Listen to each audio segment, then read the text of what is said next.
Oh, no, I know.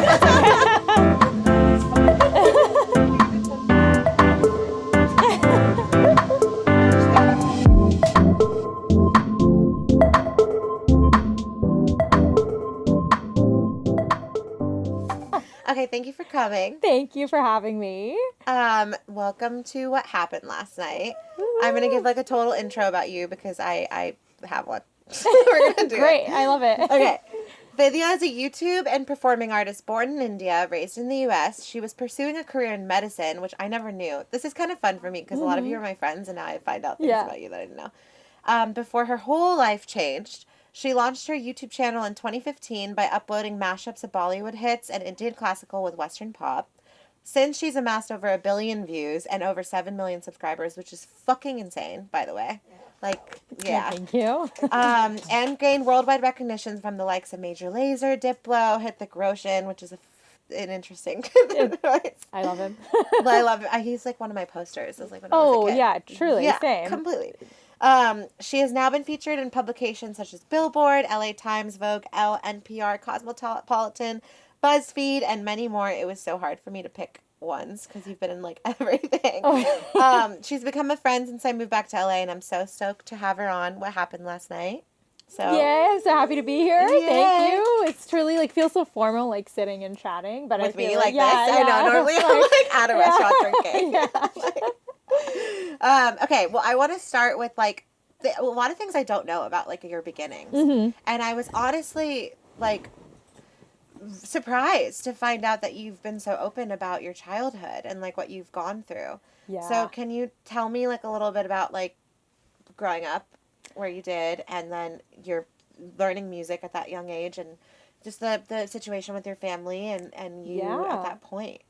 Growing up, it was always interesting because I grew up in Chennai and Bombay a little bit, which is why I can speak Hindi, and I know Tamil because that's my mother tongue, and then we moved to the U.S. when I was 8 or 9. I'm gonna say 9, and then. Grew up in DC essentially, like Virginia to be specific. I want to say DC to be cool, but it's actually Virginia, which is also cool. Yeah, I was gonna say I thought it was Virginia. It's definitely Virginia, but I say DC area. Okay, I'm cool. And I feel like growing up with learning music is just something that every South Asian parent, you just like put your kids in music or classical dance, especially I would say in Chennai and in that community community, it was very common for your kids to just learn Carnatic music or Bharatanatyam.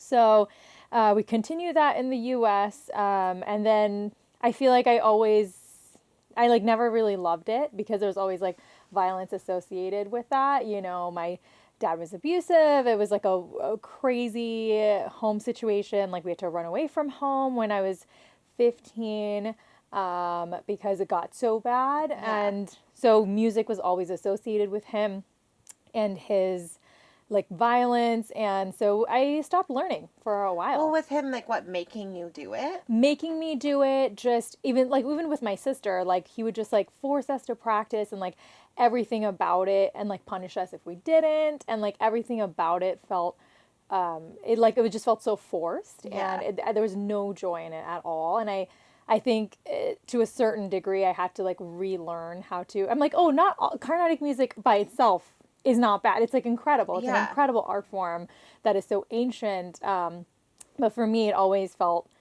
rough. I was like, this I don't like it. Like I didn't like to go to concerts. I never used to listen to Carnatic music after we left home and had to go through all of that. But then in college, I like slowly found my way through it. Through dance, actually, which was so random because some of my friends joined a Garba Ras team, and I also wanted some friends. I was like, I don't know anybody. So I'm going to go join a Garba Ras team. It was very collegiate. It was like so intense. We'd practice every day. And then through that, I kind of found my love for Indian arts again because it was forced on me when I was a kid, and I didn't love it. And the context was different this time.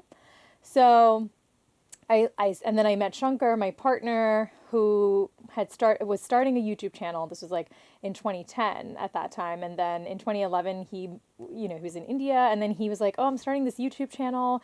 You and your sister sing. So can you guys sing your favorite Carnatic song? Okay, wait. First of all, going from like when you were younger to having this relationship with music and it being kind of like attached to like a really dark situation. Yeah. And then you getting out of that. You were still in India at the time. No, we were here now. Yeah. When you were 16, you were here now in Virginia. And you guys all came here with your dad and your mom? We came together. And then we had to, like, it ended up escalating so badly that we had to run away from home when I was 15.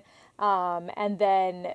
yeah, we were like homeless for a second. It was like wild. It was really dark. This is so not what like Indian people talk about. Yeah, I don't know if I haven't shared all the details previously. Which you don't have to. No, it's fine. It's not on my fucking podcast. No, it's fine. I don't mind talking about it. I feel like it is something important to talk about that I feel like South Asians as a community, we don't speak about the violence. It's like a dirty laundry thing. It is. But it's also like, it's something that we have to talk about because I feel like a lot of people go through it, but they're like in the shadows about it, and it's not something that you have to be in the shadows about. There's help out there.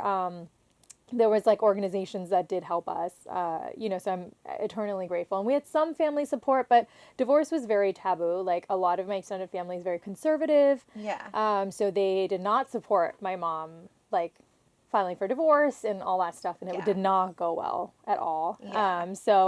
But her two brothers, and like her cousin was great. So we had like 3 family members, on our side, which was helpful. But, my mom wasn't allowed to work. So there was like so much stuff, like financially, like so difficult. So we didn't have a home, but it was better than being in like a violent home. So, but then eventually, honestly, my 100% credit to my mom. She's such a rock star. She made it through, put us through school. It was a wild ride. Wow. Yeah. But then your relationship with music, like if it started at that point, did you even want to get back into it? No, I did not. I did not touch music. Also because like our music teacher and like our community around music, they didn't support it either. And so we were completely cut off from them as well. Like all of our like home friends at that time. Yeah, none of them really supported. Just because of what was going on with your family. They didn't. They were like, we're not teaching you. They also like didn't want them to like associate, like their kids to associate with us, like things like that. It was like really intense. Wow. Like our music teacher stopped teaching us unless we like, reconciled. It was like really dark. Like, and nobody supported us. So I was like, oh, this is all trash. Like, Carnatic music, it's so conservative, but it's not true. It's just really that community was toxic. Yeah. So because of that, I did not want to get into music. I was like, this is not something I really even wanted to be associated with. But the thing that still had good memories was like my grandmom on my mom's side, and my mom, we would like sing bhajans at home and growing up. So I feel like that stuff my mom still took with her, and it like stuck with us. So we would still do that like in our, when we lived by ourselves. So we would still do that occasionally. And then like after that we didn't do anything formally at all. Like performances, none of that. It stopped. So there's definitely like a stunt, like a growth stunt there. What were you like at that time? Were you like, because I feel like you're so like bubbly and warm and open and out there. I was so shy. I had zero. Yeah, I had like no friends. I was very shy. I mean, high school I had like 3 friends that were very close to me. And then by senior year I like found my footing. But like in the beginning I honestly didn't talk to anybody. I had like one friend. Growing up in Virginia, then did you feel like this whole like it being the Indian girl thing? Yeah, because I had there were 2 Indian friends, Indian girls in my high school, and we were all friends. Like they were just like we were like a crew of, I guess 3 now. Yeah, so it's a crew of 4. Yeah. We were like the Fab 4. But yeah, it was very like, what is that? We're so cool.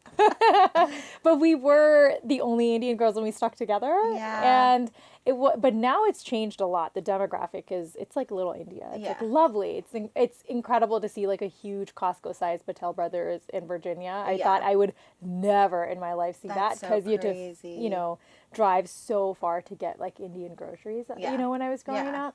So there was definitely that battle of like, oh, I'm going to hide my lunch. My mom only wanted to pack like dal and rice and like idli for lunch. And then people are like, what is this? It smells bad. Like, now I everyone likes Indian food, but back then it was not cool. Yeah. And I know like a lot of people have the same story and have similar experiences with food, but yeah, I would always just like hide and eat my lunch or eat it later or eat it like right before the lunch period and then just like have water during lunch. It was like wild. Yeah. Yeah. No, I get it. I mean, like I went through all of that too, and Yeah. like in school, more so because of me looking different than everyone else. Like I grew up in Orange County, Yeah. which is like Plastic City Central, you know. Yeah, So like sure. at that time, even with Right. like just Laguna Beach High and like all those the OC Oh, or I know. like whatever. It was like yeah. at that It point. was like OC time. It was literally like, the yeah, OC time. Yeah. Like Uh-huh. and I asked my parents to please let me leave just so I could like go experience people who don't just look like this one thing. But like, That's awesome that you knew that. Like, I feel like I didn't even in the understand weirdest way. that. But I think you did. That was kind of going to get to like my next question. Is like after high school. Was it after high school? Then you decided to go back to India No, it was after college. after college. Yeah. So you stayed in America throughout college. Throughout college. You were going to do medicine. I did. I did psychology and biology in school, and I was pre-med, and I was like studying for my MCATs. I worked at a cardiology clinic as like a receptionist for like in my break year. Were you like really like dead set on that? Like you Yeah, wanted I to do was. it? I really did want to do it. I still enjoy science, actually. I love science, and I loved, like, I was interning, you know, a bunch, and I really did enjoy it. And I don't think arts was a conversation. That was not even, like, in my wildest dreams. Like, I honestly don't even remember having a single thought that music could be, you know, anything. I feel like growing up. Also because, like, music wasn't something I was necessarily interested in at that moment either. So, but it wasn't until I really started working with Shankar, who, you know, we were touring with him and all that stuff. I was like, oh, maybe this could be a thing. And then I moved to India after. So you met Shankar in college, in America. Mm-hmm. We started dating before he started. Yeah, I have so many YouTube. questions about this. Yeah. Okay, wait. Yeah, so we met in 2009, and then we started dating because, like, who can resist? And then, just kidding. And then, I mean, I was like so cool. No, but we were friends, and then he asked me out, but then he moved to India on a scholarship to study with Hari Prasad Chaurasia, the flutist. And he plays clarinet, so he was there, and then he decided, and YouTube was just starting to like be a thing at that time. It was like 2010, 2011. And especially in India, it like wasn't a thing at all yet. So he started doing like, he needed a way to put up his compositions and show that he could produce and, you know, something that he's been interested in. So yeah, he just asked us to sing, and it got a little bit of attention, like the songs with my sister and I. And so people would request us to, you know, travel with him and do concerts. And so that's how I got into like the whole, even like introduced into touring and like doing shows. No, it's so funny. At our show at the Peppermint Club, my dad was like, you girls are really great, but like Shankar was on. I was like, Dad, why? He's like such a parent favorite. Like everybody it's loves like him. everyone knows him. I was like, how do you know him? Yeah. Like I even met him and I didn't know who he was. Like, how do you fucking know this? It's crazy. Yeah, like, listen it's to crazy. his music. Yeah, everyone, like, I feel like it's a good sweet spot for his music, like, because it was very classical, you know, like classical Indian and Western. So both sides. Yeah. But then, so you went to India by yourself or with him? He was already there, so yeah, I met him there. And then you just spent time like back in the motherland, like back in the motherland. I mainly went back to learn music.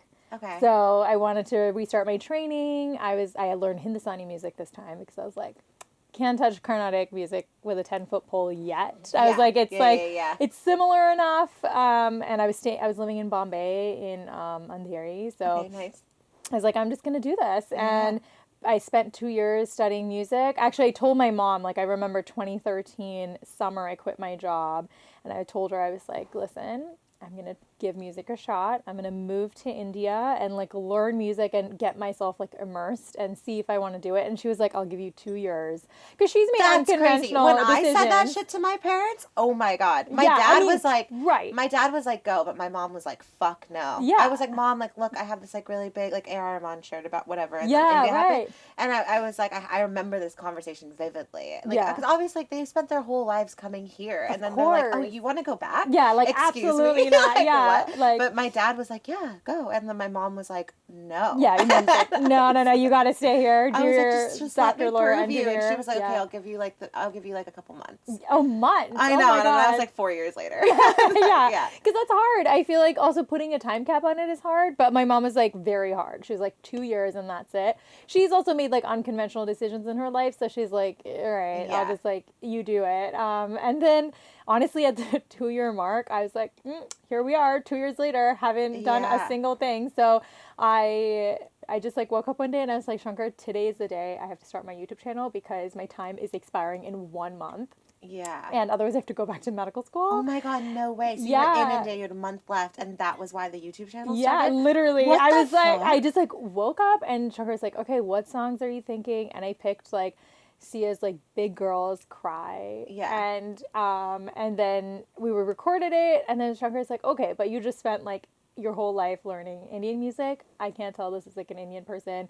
Let's try and figure out how we can like include that. So then we just found Kabhi Jo Badal. We were like, oh, this is a great song. It could fit. And then we just like put it together and we shot it in my mom's like neighborhood, like apartment neighborhood.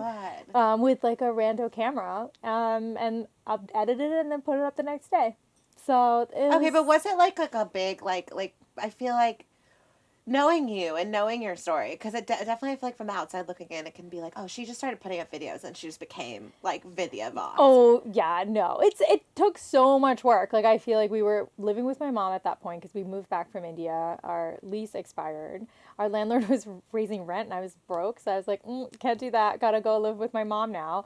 So we moved back in with her, and we needed a way to, I don't know, like make money, like put stuff out. And I was like, let me just like give it a shot. So we started putting it out pretty regularly. Like once I started figuring out the formula of how I wanted to do my videos, it was pretty easy to then like make the puzzle. Yeah, replicate and make the puzzle pieces fit together. And I do feel like putting it out regularly helped because like each video would get like a little bit more attention. Yeah. And at that point, it wasn't like not many people were like doing mashups, and this kind of thing was still very new. And so then when we did it, each one would get more attention, and then it slowly like led into originals, and then from there. But like it's a this lot at of this work. point, like this is what you wanted, right? Yeah, you I wanted to do like, it. Fully move away from medicine, move away from fully, and just go straight into music. Do you think that's because of like Shankar's influence in you? I think so, and also I think it's because he showed me a way to do it, through his project, because I was helping and assisting on his project for a long time before that, so we would still perform in shows and stuff, and I would be like one of his vocalists. So I would and like help tour manage and stuff like that. So I did have like an insight in how to do it, and I was like, oh, I want my shot. Like I feel like I could do this, and I'm passionate about music now. Like I feel like I finally fell in love with it, and my guru there was incredible. So yes, and like my community there was great. Like in Bombay, we had an incredible set of friends. We were very encouraging. So yeah, it was pretty good. I feel like it took a lot of like little things to make it fall in place. Yeah. But yeah, and then like once we started uploading videos, if and then we got work from it, like concerts, and like people wanted us to perform wherever, and then it felt like, okay, maybe we can like save up enough money to like get our own place or move. So. And then we moved to LA. Yeah. Okay, before I get into questions about like your success and how you've handled that and what you're doing now and everything, I want to know. Yeah. Okay, first of all, like I just think any girl, even me, like I wish I had like a relationship in music the way you do with him. Mm-hmm. How is that? How did that happen? It was tough. Because I feel like... It was tough as your first answer? I was expecting like a whole like romantic story. Like, sure. But also, to be honest, it was like we tough. were making music and the candles were burning. Yeah, I was like, it's not that. It's like it was fighting. tough. It was tough because we had to figure out how do we separate working together and being together all the time and also being in a relationship, and how that shouldn't like bleed into our relationship, because we do have a lot of creative differences. Yeah. And we meet in the middle usually, or sometimes I win. Like Shankar's letting me win more and more now. Yeah.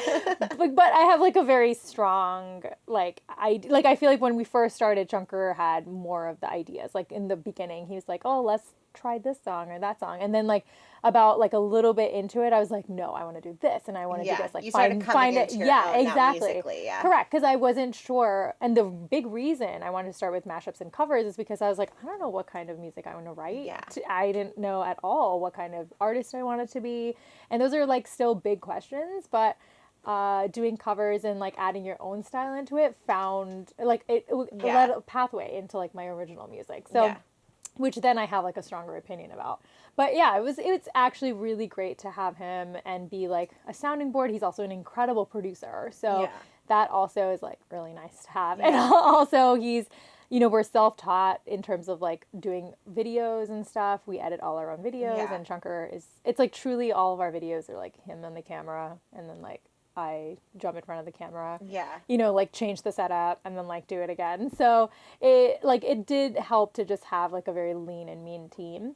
But relationship wise, it's also hard because you're like, okay, I'm mad at you from what you told me like 2 hours ago in the studio and now separated. Exactly. Yeah. So that was really tough trying to figure it out. But now we're like, okay, once you guys have been together for so long now. Ages. Are you guys married?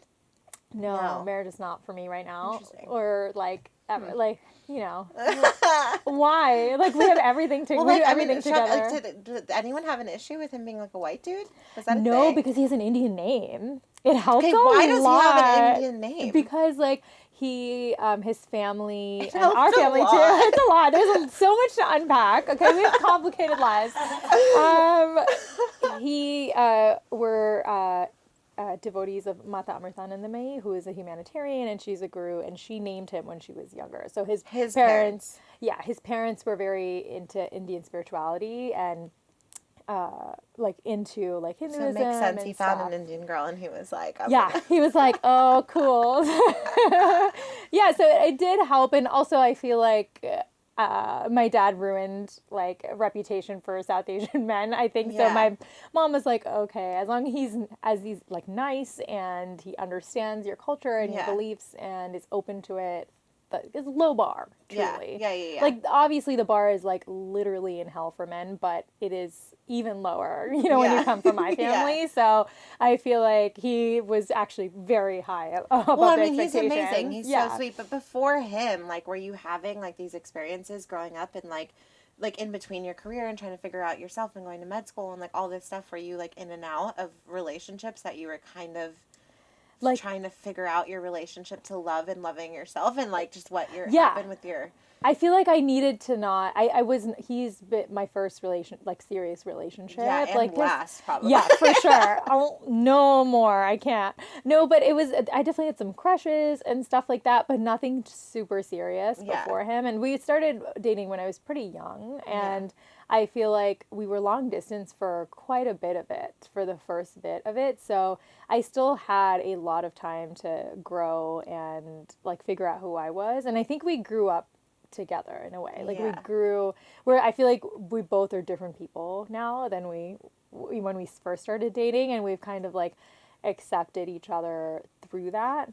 And then I feel like I'm always trying to find myself. Like it's always like a process and it's a growth journey. And I feel like because we do so much together, I feel like things like that Shankar does leave space for. There is space for that for both of us. So that's why I also think it works so well, because we're able to give each other that space and then hold space for each other when we need it. Like, you know, so I would say it's a 5 out of 5 rating. 5 out of 5, 5 stars. To have. And also because, as you know, the industry can be like a shithole, and we've gone through some serious like traumatic experiences together with trying to tour and trying to do things ourselves, and like people cheating us, and like it was like a lot of hard times, like bad times. So having somebody with you the whole time, that you're not just like on it on like a solo ride. Exactly. You have like a sounding board and someone who's like a partner. Right, and someone you can trust. I can trust him to hold my back, you know, when he's like talking to a promoter or something like that. So so it does help a lot. Yeah. Do you think, okay, so now, and obviously like let's take it to, you put out that YouTube video. Yeah. Put out more. Shit's flying. away from your awesome, like, personal life, which just sounds like flowers and rainbows, but I want to know, like, if it has always been as such. But, like, the way, just with you, like, you're now deciding to leave behind a career of, like, going to med school. You've left behind your past of everything you've gone through. Yeah. And you're, like, taking on this new shape of creating Vidya, you Right. know? Yeah. In that moment when you're starting to get a lot of acclaim and then also a lot of hate and a lot of things on the internet, like, how is your brain kind of processing that? I feel like it was really tough in the beginning because I didn't know. I'm not like a person that's like, oh, roll off the haters. Like that, I'm very sensitive. Yeah. Like, I'm not a person that can just, like, read a bad comment and not have it affect my day. So for the first time, I remember very clearly when it started happening, it was, I put out, like, a remix of Tal, Tal Se Tal. Yeah. And I don't know, I just thought it would be fun to do kind of like a housey remix of this song. And it got so much hate when we first put it out that I literally was like, oh, I can't get out of bed. I was so What are people saying? upset. Like, you're ruining ruining the song. It's a classic, like, go back to whatever. I was like, oh my God, like, this... Like, please let me just live. If you don't like it, just move on. You know, it's not, like, sacrilegious. It's a movie song, for heaven's sake. Like, all respect to A.R. Sir. I love him so much, but I just wanted to give it a shot, you know? I was like, let's try something in a different thing. And so that was, like, a really tough moment. And then I just stopped looking at comments entirely. Yeah. That was my way to keep my mental health intact. Because you have, like, psycho comments. So many psycho comments. I was, like, going through your page and I was like, damn, this girl gets, like, a lot of engagement. I don't see... I can't read any comments. Like, zero from that time on, because it's not, like, there are a lot of sweet people out there who also leave comments, but I can't read something that's bad and then have it not stick with me. Yeah. I don't know. I just probably should find better ways to deal with it by now, but I haven't. And that's like the way to do it. But no one should at that level of it happening and it happening so quickly. Yeah. And it being at like a formative year of you shaping your sound and your music and your image and all the things. Like, you're finally coming into yourself after everything you've gone through personally. You're like, excuse me. I'm like, wait, why are you being so mean to me? And you don't even know me. And if you don't like a version of this song, like, please, like, rightfully fuck off. Like, but being in the music space successfully, where you're taking songs that have already been created and mashing them up, how was it for you to, like, figure out what your thing was and what you wanted to say? Yeah, I think, like, you mean with my original music? Yeah, I feel like it took a minute, but I really wanted to showcase, like, Indian folk styles and, like, I remember releasing, like, Kut the Fire. It was one of my favorite and also one of my first original songs, like, fully original. And it's also because I was, like, grew up in Chennai. I was, like, a Chennai girl, listened to a lot of, like, Dabang with the, you know, and so I was like, this would be cool to, like, find a way to bring it to, like, the, you know, today. And so I was like, let's just give it a shot. Like, kind of like what Sticks at the Wall. I was like, I like singing this. I think this is, like, a cool song idea, and try to write a cool beat and have it be, like, do, like, electronic music with it. So then we figured that out, and it was a lot of experimenting, honestly. So then we did, like, Diamonds, like, all the first EPs, like, all experimentation. Yeah. I was like, this is cool. I want to sing this. And so it's, like, very disjointed sonically a little bit, but I really liked singing all those styles, and I tried to figure it out, and it's really experimentation. Even now, I'm, like, fully experimenting. Yeah. Well, okay, so you've said like Indian music, Western clothes, brown skin, and an American accent. I'm finally free. Yeah. It's interesting to me because I feel like me and you have had, like, very similar, like, came to America from India. We went back to India. We come back to America and we're, like, building this thing. But we have really different, like, just ways we choose to show our identity through our music completely. And I love it. Yeah. But, like, do you still feel that way now? I do, but I feel like it doesn't have to be so explicit. Yeah. Like, I think you can do it in small bits, and people who will get it, you know? Yeah. And I think, like, if I want to wear Indian clothes in a video, great. But if I also don't want to do that, it's fine. It doesn't mean, like, I don't love my culture or I'm not proud of where I'm from. I think, especially with music, I'm, you know, shifting more towards, like, just writing in English, but then having Indian instrumentation and having production like lead a little bit of it. Yeah.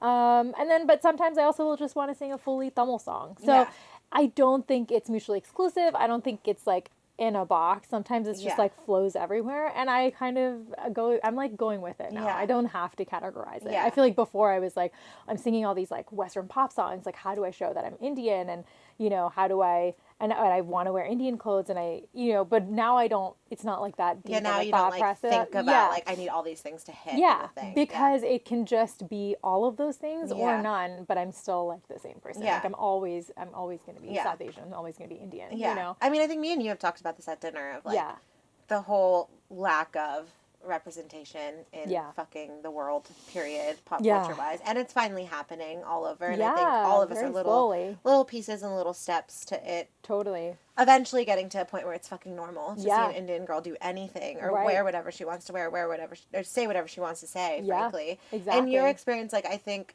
because like just since from knowing how you've started to where you've come, and also taking not a generic path, but basically the path that most of us are encouraged to take, which is like medicine, anything, doctor, medicine, be a doctor, be a lawyer, engineer, go get married if you're a girl. And you were like, oh, I'm going to pivot away from that. And you had family that was supportive, your mom, like just who was my supportive mom, to go and do that. It's like, what would you say, I think, to like other girls out there right now who are feeling that they're trapped in that little box? I would say, first of all, break down the box, but also definitely stay in school. I would say, here's the thing. I don't think being an artist is for the weak. Especially post-pandemic. I feel like the industry has pivoted a little bit. I feel like times have changed where things don't feel like they're on solid ground anymore. And it is definitely, like, the parents are right. Like, it is very unstable in terms of income and finances. But at the same time, I feel like the way to like really make it or like take the next step is to not have a backup plan.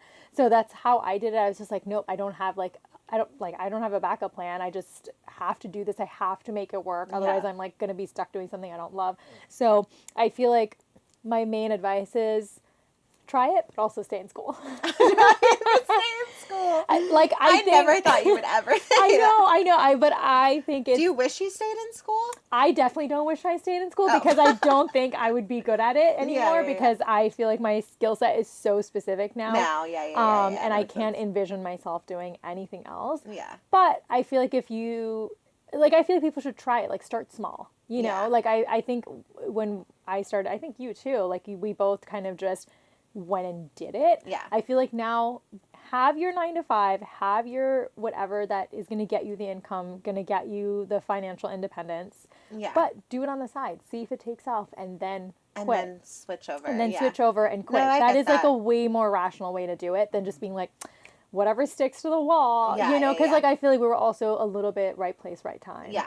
So I mean, now with the internet, it's like a whole different. It's a whole different game. Yeah, so it's a whole different game I think what we did can't apply to today. Like I would not at all recommend that. Yeah. And a lot of my artist friends have other jobs. Yeah. So it's just inevitable at some point. But I think definitely start as a side hustle slowly. That's my main tip. Figure out your side hustle. Music is the side hustle. Until it takes off, then it becomes the main hustle. And then you have a different side hustle. Exactly. On the side while you have the main then hustle. Music, and then you need a different side hustle Yeah. because music is not going to pay you enough. No, I feel you. I mean, obviously now the music industry is just, through all, like, I mean, away from the outside recognition you've gotten. I'm sure there was moments where you were like, and I feel this all the time, of like, okay, like, I've hit my limit. I don't know what the fuck is next. I don't know how to, like, grow from here. Yeah. I can't keep, like, doing the same thing and receiving the same thing. Like, what is your,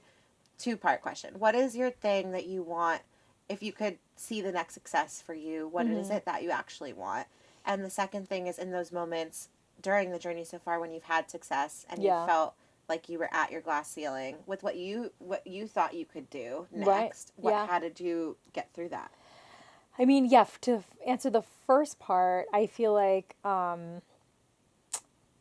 Yeah, it's a good question. I mean, I think that it's like it's hard to figure out what you want to do next, and it's hard to figure out, oh, am I plateaued now, or is it just like the same shit over and over again? But I think it you need to take a minute to like recharge. That's what I realized. Like when I hit like my plateau, I'm like, okay, I can't be doing mashups like again, like Yeah, over and over. yeah. Because like I honestly, genuinely don't enjoy singing cover Yeah. songs. I was Like I gonna say, just I mean, don't. after you do it for so any artist, like Anyone. after you Yeah, do something for so long, that's what I'm asking. It's like now it's you're like known for this thing, and you have to keep putting it out, and it's like, exactly. especially now with like TikTok, it just fucking It's like the rolls same. over. Yeah, Yeah, it's like the same thing. But I feel like sometimes internet audiences put you in a box, and it's easy to like feed into it because you're like, oh, I'm gonna get the most engagement if I do this, I'm gonna get the most like likes if I do this, but then it doesn't really overlap with your yeah, artistic vision or what you want to do. So I think if you can get to a place, like I feel like now I'm in a place where I don't really care that much. Like I love my community and I think that I'm here because of them, but at the same time, they just like want to hear mashups, and I feel yeah, like that's not me anymore, yeah, and it hasn't been me for a long time. And I'll still do one just if I get like a good idea or I think it's like fun, but I don't want to have like the pressure to do it, like to yeah. keep making the content. I think so. I just like took a break for quite a while, like a year and a half, and I like didn't post anything. I was like, okay, just gonna figure it out, and then yeah, just figure out what music I actually wanted to do. Yeah. So I'm the sure new you also music get. is I mean, like different. I mean, now I can say like from getting out of my 20s now, finally, Yeah. like my relationship with music's changing. Like Right. I'm like, ooh, what do I want to say now? Yeah. Because in my 20s, I was writing about all this psychodrama that now Yeah. that I'm becoming emotionally mature, I'm fucking Yeah. meditating, I'm That's doing yoga. great. I'm like, I don't have time for those emotions, so Yeah, like I don't right. know what I'm gonna write about But also like you next. have to go through that to get there. You know, you have to go through all of Yeah, that to like now you're in a place where you're like, okay. So yeah, same. Like I had yeah, to go through making this music that sometimes I don't particularly enjoy, but then like it's fun to do.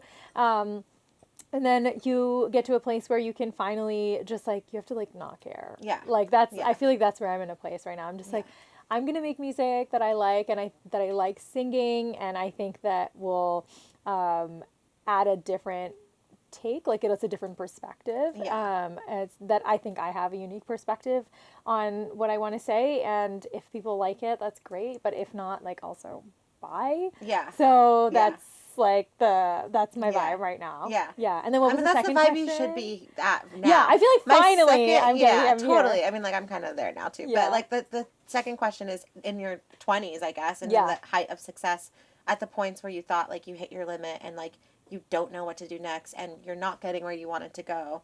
How was your thought process then of, like, getting up and still fucking And like doing it? doing it. Yeah. Honestly, it was really hard. I feel like I got like a lot of random like industry pushback.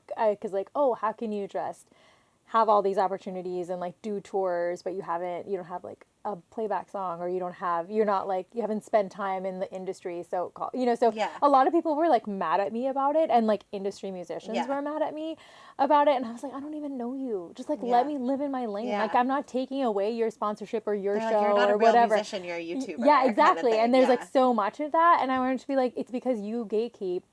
So it's hard for like people like me to even get an opportunity Yeah. to sing. So it's because like I kind of like I slipped through those holes a little bit to be like, oh, now I can still have my own tours or do my Yeah. own shows. So I feel like getting that was very discouraging from Yeah. like people I really admired and respected. So that Yeah. was like very difficult. So I just remember just being like, well, gotta still show up, gotta do it, Yeah. and like I don't even know how I like push through it. I think getting paid was like a big motivator for me. I'm I was like, about to ask what was your biggest motivation? Because, like, I think yeah, people have to be, if you're going to chase after this in your yeah, life, you have to be really real with you. Like, if do you want this just to, like, make music and be a part of the game? Or do right, you want to, like, be Taylor Swift? There's very two right, different lanes you have to decide to take. totally, And you have to be honest with yourself that you want world validation or, yes, like, recognition. Or right, if you just want to be a part of the game. right. There's two different people, And you know? but I think that it can be both. Like obviously the Taylor Swifts of the world are very small, like it's a small percentage, but I think there is like a medium place that exists where you can still be an artist but also like want to make money. Yeah. Because we all need money to like live and be independent, and This is you like know, the Vidya mom chat about like you have to get you have to have your side hustle. Well, I and think you it's have like to people make don't money. realize like it. Everyone just like romanticizes being an artist. No, completely. And it it's fucking like sucks. it sucks. Like no I one mean, talks hear about it from how both of much us sitting here out of all the fucking people. It's like out a of all the Indian solid- girls doing music, we're just letting you know that this shit sucks. It sucks. It's a solid 3 out of 5. And I think like I also think like as females, like it's hard to get in like headline positions and you know all that. I feel like you get paid less as females than, and then as Indian females. as and Indian females. doing pop and and just like trying to figure out like, oh, what, oh, you're too Indian, or like, oh, you're singing in a different language. Like I was like, it doesn't matter. Like people sing in different languages all the time, you know. So but also just there's many instances where I realized like someone of like, you know, my peer as like a male would be getting like 4 times more pay than me for doing the same thing, and I would be headlining. And they would be like, you know, which is fine, even if they're co-headline or supporting, like everyone should get paid, but because they're a male, or like even if we're in the same video, I remember like doing collaborations with, you know, I have a lot of like good guy musician friends, and but I would just be like the one, they'd also be like shirtless or whatever, but they would never get the comments of like, and if I wear something showing like my midriff or a little bit of cleavage, like people are like, oh my God, you have boobs, like, okay, you know, so... Like, look, like, oh my God. I was like, sorry, I'm deciding to wear like a cute top and they exist. But I will like circle back to just like the basic, like, I feel like, especially people looking in with you would be like, oh, she just posted YouTube videos and she became this thing. It's like, no, and even anything I'm like, do you understand how many Excel spreadsheets I've made? Yeah. And like how many people I have contacted as a fake person to like get an opportunity. 100%. Like you guys have no idea. No idea. There's so much groveling and so much like running, much groveling, like, just crawling through mud. But there's moments where you do feel like you've hit a certain level where you've accomplished something for yourself, and like that's where, and I'm sure you've had so many moments of that. I mean, like, I don't know, fucking performing at the White House or whatever. You've done like she's done crazy shit. That was like for Diwali. Yeah, that was like Diwali, but like in 2013. It was like a minute. Oh, 2012. I did 2012 Diwali at the White House with Shankar.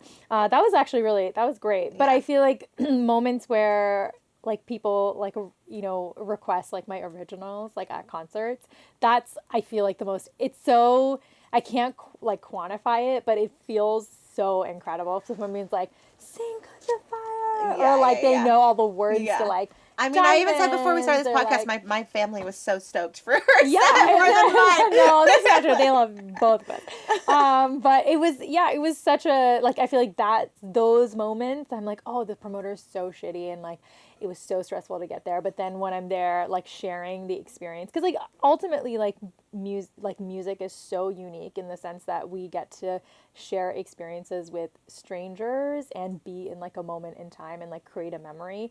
And I feel like there's no other thing like that really happens in that way. And I feel like that is so special. Other than you and Shankar after playing the White House, going back to your hotel and having whatever kind of. No, we didn't get paid for that. We were just like, oh, going back home, because you know we're like local musicians, so we're like, all right, I'm gonna go back home and take I'm my like sorry romanticizing off. your whole life. With I was like, it's not actually at all. I went to be like, I was in credit card debt because I bought a camera on my credit card.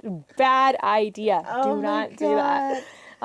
So yeah, but I've done some bad things to make it happen. Like, I've done some bad things, like financially irresponsible things. I mean, you know, like, ooh, I'm just gonna like put this on my credit card. It's like, oh, don't have like more than $100. All right, this camera is literally $4,000. Oh well. Yeah. Like, Well, I look at you and I see like I really commend like coming from where you did and like choosing things for yourself and then going with the wind of things and just going straight towards music wherever it took you. Yeah. And then thank you. not That's letting being also one of those people who are also like super humble. Like when I first met you, I remember honestly having like a version of you that I thought you would be. Yeah. And you were so kind and so sweet and so humble and so nice and so Yeah, normal. I was like, we and had I was fun. like, It was we had a great great. time. Yeah. And I was like, oh, I kind of just like, I'm one of those people who like judged a book by its cover. I was like, oh, Yeah. she's out there being all famous and she doesn't, I you know. know. I feel like people, like a lot of people say that to me. They're like, oh, I didn't think that you smiled that much because you don't smile in your videos. And I was like, should I start smiling in my videos? I don't overthink it's like, yeah, but it's just random. But I fully understand that because like sometimes you're like, oh, is this person gonna be like nice to me? Like, But we I don't think know. there's We're also gonna that vibe. with Indian girls and Indian girls. Yeah. I'm not really one to go out and like hang with Yeah, like the yeah. things you see. Because there's like this like, I don't know, sorority girl energy, Yes, which we talked about yes, actually. we did. And there's And- some like still a little bit of scarcity mentality and like who got the better SAT score version in Of our this. community. Yeah, it's like, of who's this. the one? Who's the Like, one? yeah. And it's like, I feel like what people don't understand is it has to be a lot of us doing This now. for even like one person to Be the one. or Yeah. to get that like Taylor Swift vibe Yeah. of, you know, so I feel like there isn't gonna be, it can't be just one person, because if it's not supported by a community of people Yeah. and showing that there's a real audience for this and it exists in different facets of and genres of music, that it's not going to exist for one person. Yeah. You know? So Yeah. I think it's not, Yeah. it's like just not the vibe. I feel like it's not scarce. Like I get it. It's like, oh, there's just the one South Asian role, or like Yeah. the one person that can like, you know, has Yeah. to like fill I the mean, box. I think it can be your drive. Like, even with me, it's been like, oh, this from being in India. Like, Yeah. I was just talking about this with our last guest. Like, Yeah. not on podcast, but like I was in a hut in Sri Lanka, and this was after 4 years of touring in India and Yeah. really coming into my pop music thing. Right. And not doing, for me, I was not doing anything Indian. And I was Yeah. like, people are singing Taylor Swift in the gully. Like, why Yeah, don't we have this? exactly. And I was in a hut in Sri Lanka, and they were playing Halsey. In the middle of fucking nowhere. That's and I'm like, insane. this music is the soundtrack to people's lives across the globe. Like, that's such a big power. It is. And it's such a big part of pop culture I wish I saw growing up. You right. know? Yeah. And it's just one of those things that, I don't know, it's not even about you at that point. No. And it's not about pervasive. being the first or the next. It's just No. about this thing. And it was one of those things that helped me feel special to keep going. Right. And enough Yeah, to keep going. totally. And also get me out of bed to be like, okay, this isn't really about you. No, it's not. It's you not. going It's like- doing this is creating the path for like somebody else to maybe see you and go do it. Right. And also maybe you're also the person that's getting seen and crossing these boundaries for some people who might not even understand English or understand what pop music is, but they're playing your song. Yeah. You know, I feel like that is so special, and I think that's only can exist within art or like music in itself. Like Yeah. language is not truly a barrier. Yeah. Because I don't think Or like, race, people, or how you look, or- or what you're yeah, singing. exactly. Or It how does- you're, I don't know, how you're blending both worlds. I feel like people love to put things in boxes and genres and categories, and I think like because of what we do, we're so many things that I feel like it doesn't fit and we don't categorize easily. Yeah. So it's hard for us to be like marketable because of that. Yeah. So I think it's, yeah, I don't know, but I think it's changing. I think conversations are changing. You know, a lot of South Asian actors are like having their moment right now. So I feel like that's great. But yeah, it just needs to have more. We need to have Yeah. more versions of our stories being told, more artists from our communities Yeah. being supported. I feel like we're not supported enough. Yeah. Just by Or our own we're families or honestly, communities. I feel like we're not supporting each other. Supporting enough. each other, that's Yeah. also a huge deal. Yeah. Everyone's just like, oh, I'm gonna like hoard my whoever, Yeah. like this agent or that agent or this artist relationship, and it's like, no, everyone wins. Like if you introduce, or you know, everyone can have like their lane. Yeah. You know, because that's the cool thing about music. It's like even though we have similar paths to how Yeah. we get to, our music is so different. So Yeah. we can exist and coexist and Yeah. co-thrive in the Yeah. same space. Yeah. So I don't know. We gotta fix that. Enough for everyone. Yeah, but it exactly. is the abundance versus scarcity thing. It is, Completely. because I think also growing up it was like that. It was just not, it's like who is going to get the Princeton admission or the Stanford admission. It can only be like the one person who has the better SAT score. So it's Yeah. like translating Yeah. that into this, because this is also a new space for a lot of people. There's a lot more like South Asian people in LA now, which I love, which is, you know, incredible community, but it also then creates like more Yeah. like of this. but hopefully we can be the ones to break it. I don't know. I mean, I'm got to break the cycle. That's you know? that's kind of what this podcast is fucking for. Exactly. Yeah. It's to be like, hey, like we're all fucking friends. Exactly. We're all friends. We're all trying to do the same thing. Like, you know, have our own voices. So, yeah. Rapid fire. Are we good? Yeah. Okay. Rapid fire. Let's do it. What time did you go to bed last night? 11 p.m. Huh. But I actually usually go to bed at 10 p.m. I'm gonna call you now. I'm gonna call you now. In bed at 9:30. I fall asleep at 10. No, it's incredible. I'm so sorry. I'm too old to go to bed later than 11. Like, it's too much. My bones ache. I can't do that. That's not for me. That's not for me. Okay, no, sleeping is so good. Rapid fire, guys. Pay attention. Sorry. Most ridiculous thing Shunker ever bought you? Oh, ridiculous. I mean, I wanted to ask so many more questions about him, but I don't want to put him on blast. Oh, yeah, you should just interview him also. Just be like, hey. Interview you two separately. Yeah. Oh my God, ridiculous thing? I literally can't even think about it because, I don't know, I think one time he got a huge bag of gummy bears. But I think it was more for himself. Oh my God, but he's like he's just like huge, literally huge bag of gummy bears. And then it was like bad because his stomach started hurting. It was all bad. Okay. Bad times. Craziest thing you've ever done? Craziest thing I've ever done? Yeah, I want to know what bad girl Vidya is like. Oh my God, You're I'm so actually, good. wait, here's the thing, perfect. I'm so lame. I don't even think I'm like crazy. I just feel like I don't know, there's too much unpredictability with like my artist life that my personal life is actually like a 90-year-old woman. Like, I'm very chill and I don't do anything super crazy. I don't know. You always tell me this, but I don't think that this is no, true. It's true. I don't swear. Like, the craziest thing, like, I don't know, like kayaking in Mauritius and there was like some like cool sea life. That's like the craziest shit. I don't know. That's like the Have you ever stolen anything? No, I haven't. Do you have any tattoos? No, but I want one. Good. I'm gonna get one this summer. I can take you. Okay, cool. That'll be the thing. Yeah, no, I'm so into it. Vlog it. Yes, I think I want it here, and I want it in Thumbel script, and it's my grandma's handwriting. I emailed a tattoo guy already. It's in preparation. I love it. It's happening. Yeah. I love it. Okay, the last person you searched on Instagram. Ooh, I think it was I had a sub for piano today. It was his studio. Like, he made me search it, but. Oh my God, I'm trying to get dirt out of you. It's so hard. So lame. What was the one before that? Yeah, I know, I should look it up. I feel like I honestly lurk on Instagram. I like. What's lurking? Lurk. Not lark. Lurk. I'm like looking what people are up to. Like, I have fans of certain people, but then I don't know. I feel like weird if I just like follow random people that I'm like just like lurking on, and then finally I'll just be like, I'll just follow you. But I'll just give you the follow. It was because of that. It's like I want to make sure that they don't. Yeah, but I also want to make sure they're not like posting like annoying things. So then you can't unfollow somebody. So I just like have to check. So I lurk before I hit follow. You can always search, you know. Yeah, I'm like searching, just like checking them out. Yeah. Okay. Yeah. How did you get my text about the what happened last night game? I did. Yeah. I'm really interested what crazy story you're gonna tell me.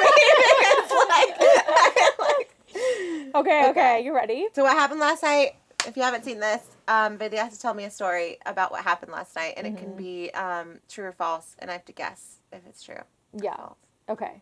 Happened. It's not exactly last night. It's a few nights ago. Yeah, obviously. Okay, here's my story. So I was performing in Times Square, and I lost my phone.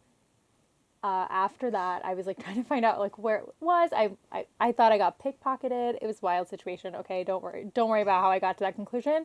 I just did. Back in my hotel, I called the cops because I was like, obviously crime. You know, I got targeted. Bad. So call the cops. The cops show up to my hotel, and I'm looking on like my little like find my iPhone situation. And I got a temporary phone, logged into my iCloud, and I was like, okay, need to find where it is. It was on airplane mode, so that was also really tragic. Bad timing. It was close to dying. So I was like, oh, I'm never going to get my phone back. That sucks. But I'm going to try and find it. So then I'm looking on like Find My iPhone, and I was like, oh, this guy's going to JFK. I was like, oh, he's like leaving with my phone to go sell it, obviously. And then it actually like loops around, and I'm giving the police report to the cops, and it loops around, and then he's like 4 blocks from me.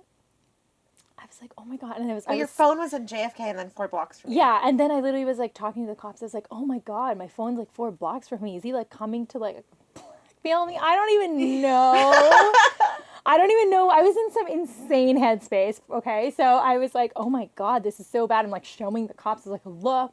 And the cops, and like my mom's with me, and the cops are like, okay, why don't you jump in my car? I will jump in the back of the car, and then we'll just like go find this guy. And he's like, are you sure it's not in like an Uber or a cab? I realized that it's probably just fell down in a cab. I'm not sure. And it was not pickpocketed. So the cops figured that out. And then I was in the back of the cop car at 1:30 a.m. in New York, and we stopped all these like taxi people being like, hey, do you have a phone? The cops literally stopped the taxi people. The cops in New York helped you with this? Yes, they did. Literally, they helped me with this. And my mom and I are in the back. And then I was like, oh, I've never gotten into a cop car. And he goes, oh, that's a good thing. Like that, it's not something you can celebrate. I was like, oh my God, it's like my first time. And he's like, okay, freak. So he's like, let's go. And we were literally like riding down wherever we were going downtown. And then it ended up leaving, like the phone, every time we would chase it, it went to like a different location, so I could never find the phone. So I was like, okay, it's dead. Cops drop us back to the hotel, and then I'm like tracking my phone obsessively like all night. And then the next morning it like stopped at an address. I was like, oh, it's been stopped at this address for like 5 hours. So then I go to this address in Brooklyn with my mom. Yes, I do. Listen, okay. Pushpa is to be reckoned with. So she's like, let's go, get in the cab. So we both go to this address in Brooklyn. Turns out it was like some random like 100-unit apartment building. And there were like, there's like construction workers who spoke Hindi actually. So then I was like talking to them, explaining my situation, how I'd done my phone. But then at that point I was talking to them and I was 80 feet from my phone. And I was like, oh my God. I was like, is it in this garbage? There's like a huge like construction garbage. And I like looking through this like construction garbage. I'm like on the floor, like looking underneath. I was like, maybe they threw it here. I don't even know. I was like, oh my God, I need to find this. And my flight was literally in 4 hours. So I was like, okay, I have like 1 hour to do this. So, and then I could not get in, but then they let me into like the building with the apartment units. So I was like, oh, there's 100 units. I'm going to find it. Knocked on a few people's doors. Like some guy with a bathrobe is like, how can I help you? And I was like, hey, I lost my phone. You know, like a cab driver. Yeah, I have a cab driver who lives here because I didn't know the medallion number, any of that. They were unhelpful. So I found the super, there was like a notice about like how the super's phone number changed. So then I literally took down the super's number, gave him a call from my mom's phone, and I was like, hey, listen, this is what's happening. Can you just like let me know? Left him a message. About to take off from New York. The super calls me. He goes, hey, I got your thing. Like, what happened? He called it Shankar. It's like, what's going on? And I explained it to him. And he's like, let me check. I might know one person that drives a yellow cab. And then when I landed back in LA, the cab driver got in touch with me and then returned my phone to a friend. And then I got my phone. I did. Yeah. That's a lot of dedication on your part. It is. Yeah. I just didn't feel like paying for it. And that's a lot of help from the NYPD. Yeah. The NYPD, they were great. I don't know, that's true. They were like jobless. Clearly there was no crimes happening. So, I don't know. You have to guess. Is it true or false? That's so like those are the two things I'm iffy about, but this is so you to do. Like, you're like, buy that, like you would go find it. Hey, I can't give you any more clues. Fuck. You have to guess. I'm gonna say true. Yeah, it's true. Yeah, that's something that would happen. It's 100% true. Oh my Shocked by the NYPD involvement. Yeah, me too. That's the Yeah, part I it was was like, this wild. isn't true. It must have had bigger fish. True, they totally did. But then I was also in my nightie, like an Indian nightie, and I had like my Keds on, and I was like, Do you and Shankar like cook kana, like and stuff? You guys like cook? Yeah, we don't do it together though. He cooks or I cook. I'm like, I need to come over for But some please like come. wholesome Indian Yes. Shankar mom and makes dad vibes. Shankar makes a mean dal, like so good, better than me, which He's is like wild. so much more Indian than you. He honestly is. He's like wild. I was like, please make me dal and rice today, and he's like, okay. Like he'll make me dal and rice. It's great. I love that. Yeah, but I make a mean Indian meal. Okay. Vegetarian, unfortunately. Okay. But I No, I'm vegetarian. Oh, great. Yeah, no, That's tried great. it. No, yeah, We're on me the same neither. page. That's Yay. right. Yeah. Yeah, we're kind of like Same, yeah. Okay. Thank you Yeah. for coming. Oh my god, thanks for having. I don't know what else to say. Do you guys have anything to say, girls? That was amazing.